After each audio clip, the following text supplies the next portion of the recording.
Made it to lesson 13. Tomorrow marks 2 weeks. Congratulations, you're almost there. Let's get started. A meaningless world engenders fear. Today's idea is really another form of the preceding one, except that it is more specific as to the emotion aroused. Actually, a meaningless world is impossible. Nothing without meaning exists. However, it does not follow that you will not think that you perceive something that has no meaning.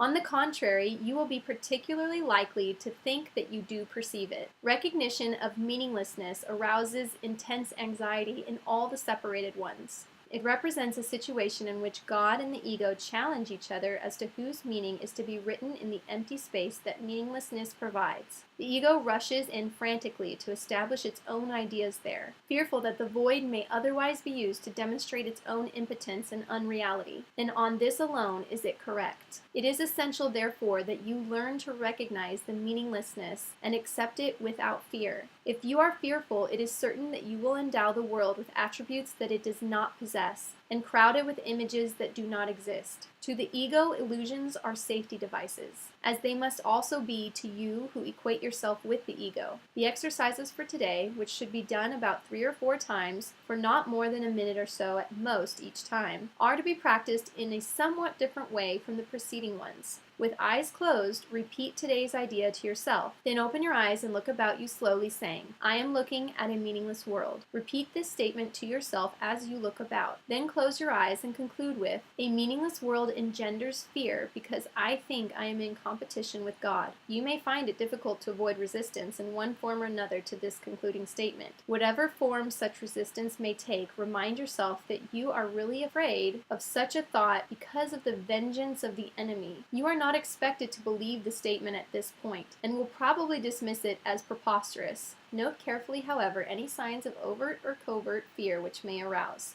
This is our first attempt in stating an explicit cause and effect relationship of the kind which you are very inexperienced in recognizing. Do not dwell on the concluding statement, and try not even to think of it except during the practice periods. That will suffice at present.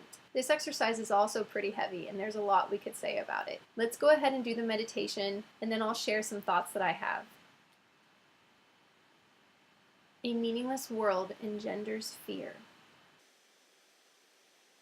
I am looking at a meaningless world. I am looking at a meaningless world. I am looking at a meaningless world. I am looking at a meaningless world.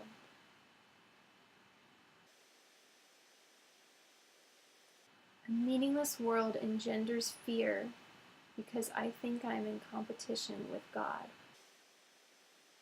Okay, let's look at this lesson a little bit. The first odd thing in this lesson, if you are not familiar with A Course in Miracles and have not been reading the text, which I highly recommend doing, buy the book, read the text, do the exercises. They're really important. They go hand in hand. In paragraph 2, it says, recognition of meaninglessness arouses anxiety, intense anxiety, in all the separated ones. Who are the separated ones? I don't think that we've talked about this before. The separated ones are basically all of us who see ourselves as separate. The truth is, we are all one. We're all one energy. We're all of God. Even the most annoying person you can think of, that person is also of God. Once we start to understand that notion better, and it becomes part of our truth, the anxiety goes away, and these lessons are even more fun. The other thing I don't think that has been mentioned before is the ego. So basically, each of us has 2 things going on within us, if I can simplify it that much. We have the Holy Spirit, and we have the ego.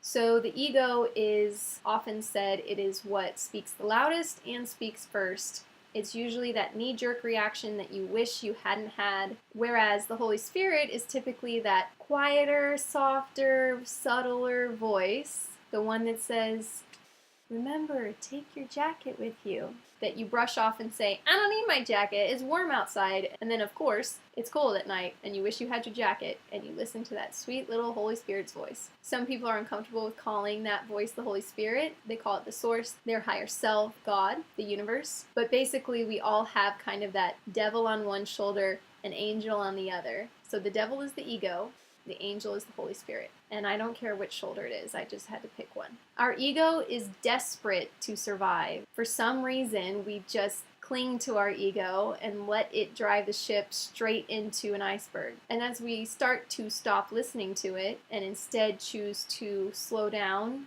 check within, and say, maybe that first thought was not the best thought. Maybe I can think of something better to do in this situation. The ego starts to panic. And so oftentimes when people start the course, there might be even more resistance that pops up, whether it's from people around them or their own internal struggle. Just keep choosing the Holy Spirit, because it will get better and it will get easier and you will be happier. I let my ego drive me straight into a wall so many times, and I'll tell you, that ego has worked very hard to try to be healthy within me still. But with continued meditation and continuing to connect with the source, I'm now able to recognize when it's the Holy Spirit or the ego. I'm not perfect. I still do things and go, dang it, that was totally an ego thing to do. But it's okay. You recognize it, you move on, you let it go, and you do better next time. When I did this exercise, I underlined learn to recognize the meaningless and accept it without fear. I double underlined without fear. Fear is not of God. Fear is of the ego. If you find yourself having a fearful moment, you can be sure that you are connecting with the ego. How do I shake off fear? Well, meditation, connecting with God and the source, looking at the situation and saying, how can I turn this around and not be fearful? What could I do now that would make me lose the fear that I have? Is my fear even warranted? Maybe you're just scared because you're used to being scared and it doesn't even make sense. As you work through the material, fear will subside, I promise. As we work through the lessons, they are getting a little headier and a little heavier, which is fine. It'll all make sense eventually. I'm going to leave this at that. We'll talk more about these things as we move through. So I wish you the best day or evening. Take care.